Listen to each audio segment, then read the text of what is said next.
हम प्रेमी प्रेम करना जाने, कहे न दिल की बात सदा चुप रहना जाने। वादा कर ले जाने जा, तेरे बिन मैं न रहूं, मेरे बिन तू न रहे, होके जुदा ये वादा रहा, न होंगे जुदा, ये वादा रहा। नमस्कार। मशहूर सुपरस्टार विनोद खन्ना हमारे बीच नहीं रहे। विनोद खन्ना की 70 साल की जिंदगी 3 हिस्सों में बटी हुई है। एक हिस्सा वो जब उन्होंने हिंदी फिल्मों में काम करना शुरू किया था, दूसरा वो जिसमें उन्हें शोहरत की बुलंदी पर होते हुए संन्यास का रास्ता पकड़ लिया, और तीसरा हिस्सा तब शुरू हुआ जब वो संन्यास का रास्ता छोड़कर ग्लैमर की दुनिया में लौटे और फिर वही बुलंदी हासिल की जिसे छोड़कर वो जा चुके थे। असंभव होता है छोड़े हुए को फिर से पाना, लेकिन विनोद खन्ना ने असंभव को संभव किया। लेकिन आज वो फिर सब कुछ छोड़कर चले गए, और अब जो गए हैं तो कभी नहीं लौटेंगे। देखिए विनोद खन्ना की 3 जिंदगियों की अनसुनी कहानियां।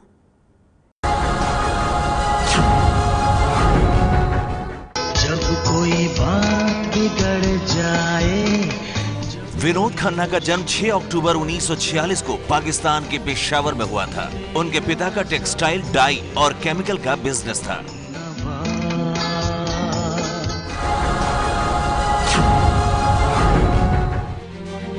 विनोद खन्ना 5 भाई बहनों में से एक हैं। उनके 1 भाई और 3 बहनें हैं। आजादी के समय हुए बंटवारे के बाद उनका परिवार पाकिस्तान से मुंबई आकर बस गया। छोटू, ये बंद क्यों किया? मुंबई और दिल्ली में स्कूली पढ़ाई के बाद कॉलेज के दिनों के दौरान विनोद इंजीनियर बनना चाहते थे। वो साइंस के स्टूडेंट थे। वहीं उनके पिता चाहते थे कि वो कॉमर्स लें और पढ़ाई के बाद घर के बिजनेस से जुड़ें। रोज शेव करनी पड़ती है, सुबह भी और शाम भी। ये गाने की आवाज कहां से आ रही थी? विनोद बचपन में बेहद शर्मीले थे। स्कूल के दौरान उन्हें एक टीचर ने जबरदस्ती नाटक में उतार दिया, पर नाटक में अभिनय करना उन्हें बेहद अच्छा लगा। रेडियो नहीं sir, tape recorder.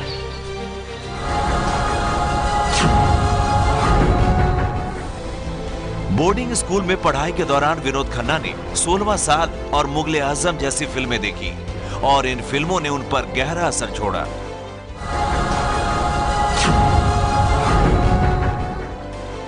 Vinod Khanna के पिता नहीं चाहते थे कि उनका बेटा फिल्मों में जाए।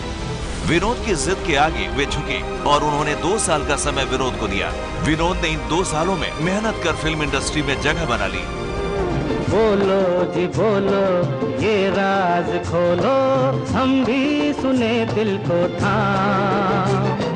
या तो है धरती या है गगन, या तो है सूरज या है पवन, उसका तो साजन है ना।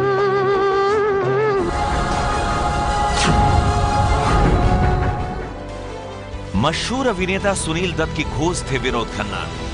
किसी कार्यक्रम में सुनील दत्त की नजर युवा विनोद खन्ना पर पड़ी। हैंडसम विनोद को सुनील दत्त ने 1968 में फिल्म मन की मीत में विलेन के रूप में लॉन्च किया।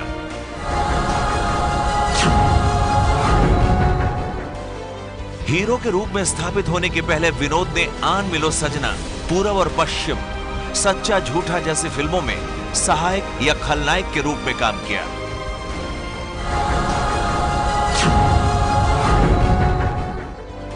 गुलजार के निर्देशन में 1971 में बनी फिल्म मेरे अपने से विनोद खन्ना को चर्चा मिली और बतौर हीरो वो नजर आने लगे।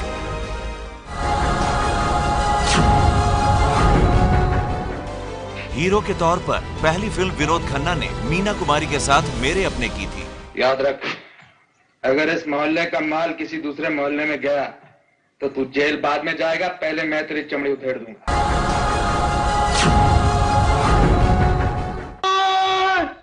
विनोद खन्ना की सफलतम फिल्मों में से है 1973 में रिलीज अचानक। फिल्म गुलजार ने बनाई थी जिसमें एक भी गाना नहीं था, लेकिन फिल्म जबरदस्त हिट हुई थी। Come on, out with it. कहाँ है रेडियो? रेडियो नहीं sir, tape recorder.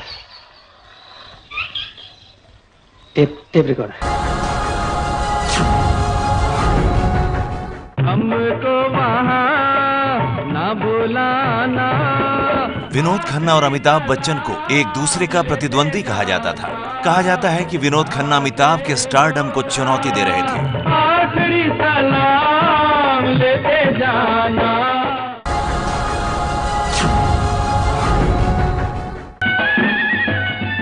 Amitabh Bachchan और विनोद खन्ना की जोड़ी को दर्शकों ने खूब पसंद किया। फिल्म हेरा फेरी, खून पसीना, अमर अकबर एंथोनी, मुकद्दर का सिकंदर ब्लॉकबस्टर साबित हुई।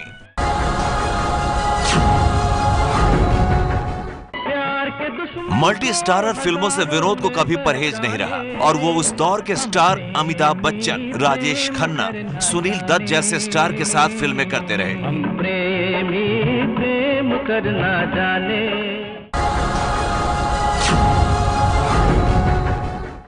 विनोद खन्ना बॉलीवुड के पहले मिस्टर परफेक्शनिस्ट थे। फिल्म मेरा गांव मेरा देश में एक्शन सीन को परफेक्ट बनाने के लिए उन्होंने धर्मेंद्र से कहा कि सच में मारो।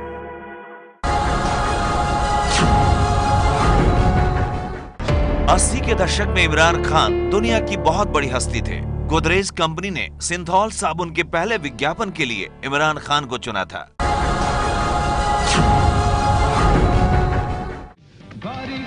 परमेश्वर गोदरेज ने पारिवारिक दोस्त इमरान खान की जगह विनोद खन्ना को साइन किया। विज्ञापन शूट होने के अगले दिन ही विनोद खन्ना का विज्ञापन टीवी पर छा गया।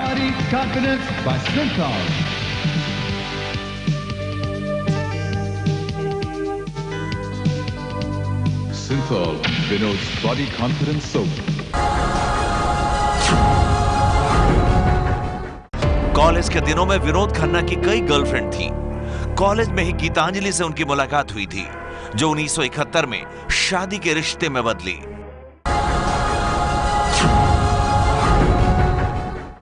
विनोद खन्ना और गीतांजलि का प्यार ऐसा था कि रविवार को विनोद शूटिंग नहीं करते थे, लेकिन ओशो की संगत में उनका प्यार छूट गया। सन्यासी जीवन से लौटकर उन्होंने गीतांजलि को तलाक दे दिया। इस पिस्तौल में जितनी गोलियां हैं, एक एक करके तेरी खोपड़ी के पार कर दूंगा। सफलता के शिखर पर रहते हुए 1982 में विनोद खन्ना ने अचानक एक ऐसा फैसला लिया कि फिल्म इंडस्ट्री में हड़कंप मच गया। विनोद अपने आध्यात्मिक गुरु ओशो की शरण में चले गए और ग्लैमर की दुनिया को उन्होंने बाय बाय कह दिया।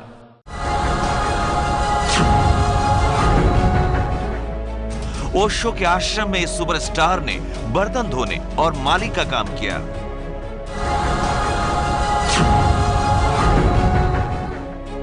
विनोद के अचानक ओशो के आश्रम में चले जाने के कारण उनकी पत्नी गीतांजलि नाराज हुई और दोनों के बीच तलाक हो गया।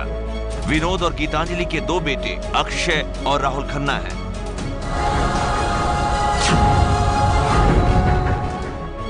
विनोद खन्ना ने ओशो की शरण में जाने के लिए मुंबई के तब के सेंटोर और आज के टुलिप स्टार होटल में बाकायदा प्रेस कॉन्फ्रेंस की थी।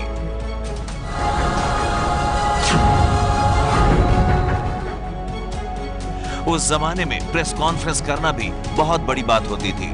उस प्रेस कॉन्फ्रेंस में विनोद की पत्नी गीतांजलि अपने बेटों अक्षय और राहुल खन्ना के साथ मौजूद थी।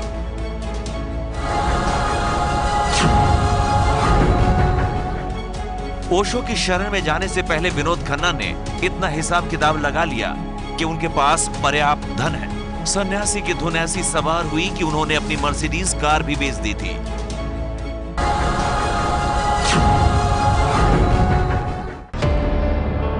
करियर के पीक पर विनोद खन्ना ओशो के इतने बड़े भक्त बन गए थे कि वो मुंबई में 5 दिन काम करने के बाद शनिवार और रविवार को पुणे चले जाते थे, जहां ओशो का आश्रम था। प्रोड्यूसरों से भी कहते थे कि पुणे आकर शूटिंग कर लो।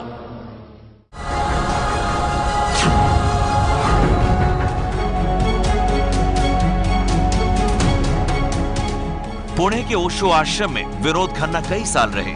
यहीं से वो ओशो के साथ अमेरिका चले गए और वहां रहने के दौरान उनके टॉयलेट से लेकर जूठी थाली तक साफ की। विनोद को लोग कहते थे सेक्सी सन्यासी।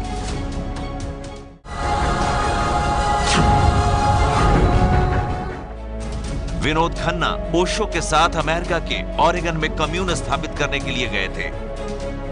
ओरेगन में विनोद खन्ना तकरीबन 4 साल तक रहे।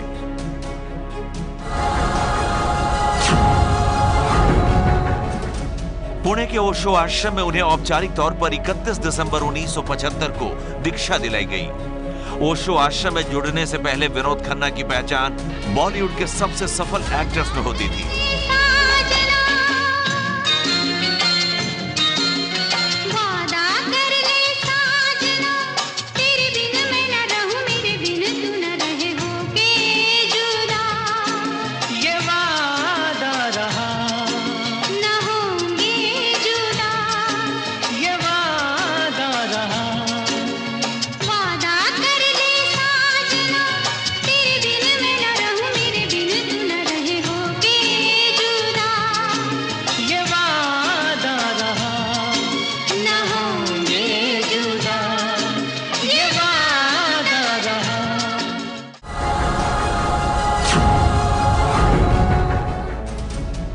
ओशो से जुड़ने के बाद उन्होंने सैकड़ों जोड़ी सूट, कपड़े, जूते और बाकी लग्जरी सामान को लोगों में बांट दिया। इसके बाद वे पहले गेरुआ और बाद में आश्रम द्वारा निर्धारित मरून चोगा पहनने लगे।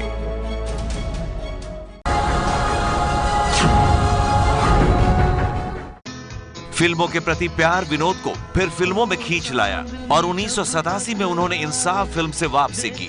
4-5 साल तक नायक बनने के बाद विनोद धीरे धीरे चरित्र भूमिकाओं की ओर मुड़ गए। आज अपने ठाकुर से नजरें नहीं मिलती। डरो मत, जिसका मन साफ होता है उसकी नजर भी साफ होती है। प्रेमी प्रेम करना जाने। संन्यास से लौटने के बाद विनोद खन्ना न केवल हिट रहे बल्कि सबसे महंगे हीरो में थे। 1987 से 1994 तक वो दूसरे हाईएस्ट पेड एक्टर माने गए। चाहिए थोड़ा प्यार चाहिए। तेरे प्यार की आवाज पे चली आना, ओ चली आना। संन्यास से लौटने के बाद विनोद खन्ना न केवल हिट रहे बल्कि सबसे महंगे हीरो में से थे। 1987 से 1994 तक वो दूसरे हाईएस्ट पेड एक्टर माने गए।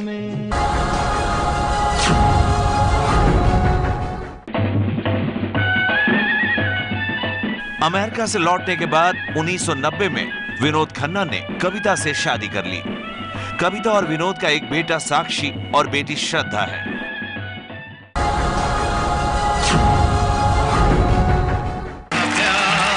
चाहिए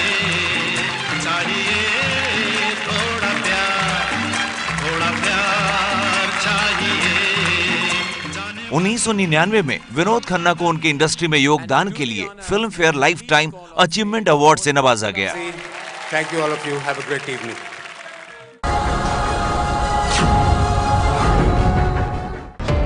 फिल्मी करियर ढलान पर आया तो विनोद खन्ना 1997 में बीजेपी की राजनीति में चले आए। पंजाब के गुरदासपुर से लोकसभा चुनाव जीतने पर वाजपेयी सरकार में पहले पर्यटन और फिर विदेश राज्य मंत्री बने।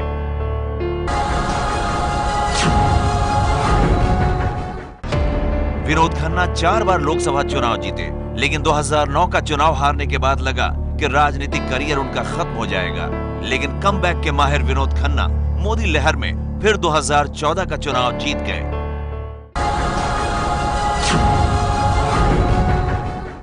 – 2014 लोकसभा चुनाव के वक्त विनोद खन्ना ने अपनी संपत्ति करीब 67 करोड़ बताई थी। 1.25 करोड़ की 7 कारें थी उनके पास।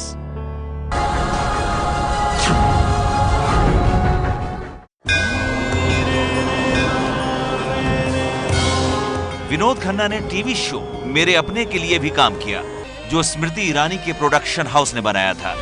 मेरे अपने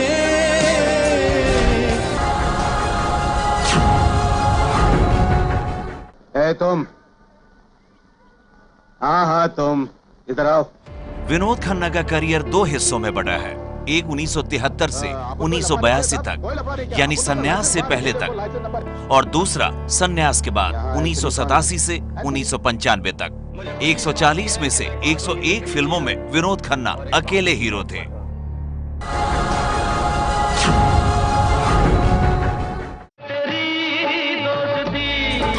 फिल्म अभिनेता शक्ति कपूर ने 1987 में कहा था कि अमिताभ बच्चन और विनोद खन्ना दो भगवान की तरह हैं, जो दो अलग अलग मंदिर में रहते हैं।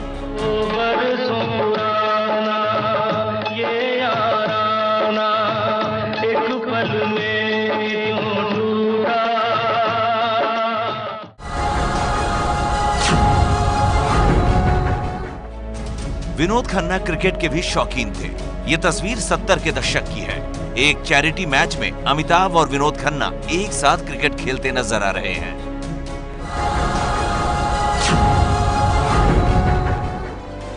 विनोद खन्ना की पिछले महीने की ये तस्वीर जब सामने आई तो लोग हैरान रह गए। किसी को यकीन नहीं हुआ कि ये उसी शख्स की तस्वीर है जो 70 और 80 के दशक का स्टार हुआ करता था।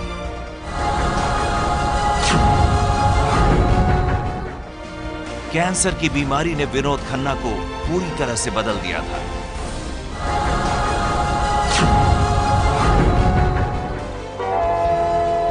घबराती गए हो डॉक्टर, तुमने अपनी जिंदगी में। बॉलीवुड में विनोद खन्ना एक बेहद मददगार इंसान के रूप में जाने जाते थे। विनोद खन्ना ने महेश भट्ट को फ्लैट खरीदने में मदद की थी।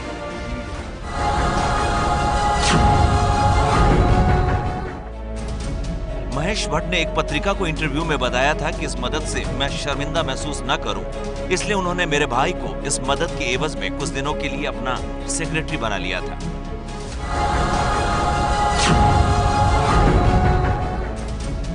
बीते जमाने के मशहूर खलनायक रह चुके शक्ति कपूर ने एक पत्रिका को इंटरव्यू में बताया था कि जब वो इंडस्ट्री में संघर्ष कर रहे थे तब विनोद खन्ना ने रहने के लिए 3 साल तक उन्हें अपना घर दे दिया था।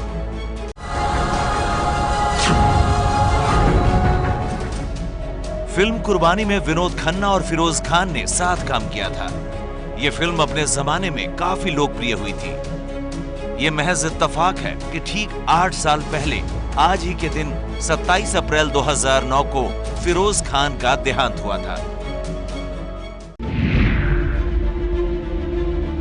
ये है एबीपी न्यूज, आपको रखे आगे।